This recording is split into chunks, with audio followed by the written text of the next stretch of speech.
বদলে যাওয়া এক বাংলাদেশকে ভয় পাচ্ছে ভারত। দিল্লির দাদাগিরির সেই আত্মবিশ্বাসী সুর এখন নেই, আছে কেবল উদ্বেগ, সন্দেহ আর অদ্ভুত এক নিরাপত্তা ভীতি। যে বাংলাদেশকে এতদিন চোখ রাঙিয়ে শর্ত চাপিয়ে বড় ভাই সুলভ ভঙ্গিতে শাসন করার চেষ্টা চলেছে, সেই বাংলাদেশ বদলাতেই যেন দিল্লির ঘুম হারাম।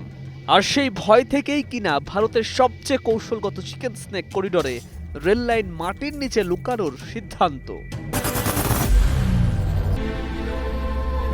I am Ox.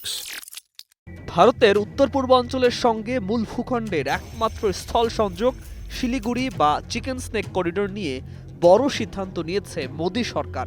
প্রায় ৪০ কিলোমিটার এলাকায় রেললাইন ভূগর্ভস্থ করার প্রস্তাব রাখা হয়েছে কেন্দ্রীয় বাজেটে।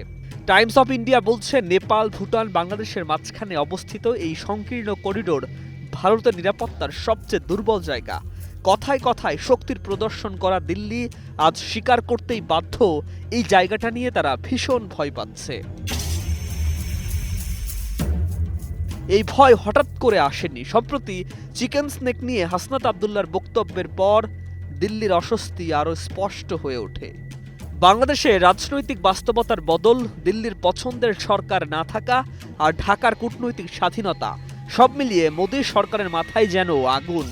তাই প্রকাশ্যে ও গোপন হুমকির কথা বলে রেল লাইন মাটির নিচে ঢুকিয়ে দেওয়ার সিদ্ধান্ত। ভয় ঢাকতেই নিরাপত্তার বলি। ভারতের রেলমন্ত্রী অশ্বিনী বৈষ্ণব বলেছেন, উত্তর পূর্বাঞ্চলের সঙ্গে রেল যোগাযোগ 4 লাইনে উন্নীত করা হবে। নর্থ ইস্ট ফ্রন্টিয়ার রেলওয়ের কর্মকর্তারা জানাচ্ছেন, পশ্চিমবঙ্গের 3 মাইল হাট থেকে রাঙ্গাপানি পর্যন্ত অংশে রেল লাইন যাবে মাটির নিচ দিয়ে। অর্থাৎ যুদ্ধ নয়, সংকট নয়, শুধু আশঙ্কায় যথেষ্ট দিল্লিকে এমন সিদ্ধান্তে ঠেলে দিতে যে ভারত এতদিন প্রতিবেশীদের নিরাপত্তা শেখাতো, আজ নিজের নিরাপত্তা নিজেই সামলাতে হিমশিম খাচ্ছে। আসল সত্যটা এখানেই।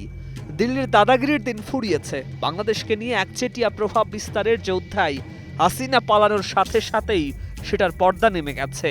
এখন উল্টো বাংলাদেশকেই ভয় পাচ্ছে ভারত।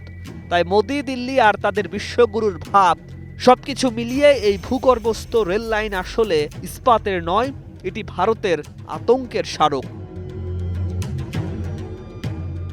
News desk, 21 television.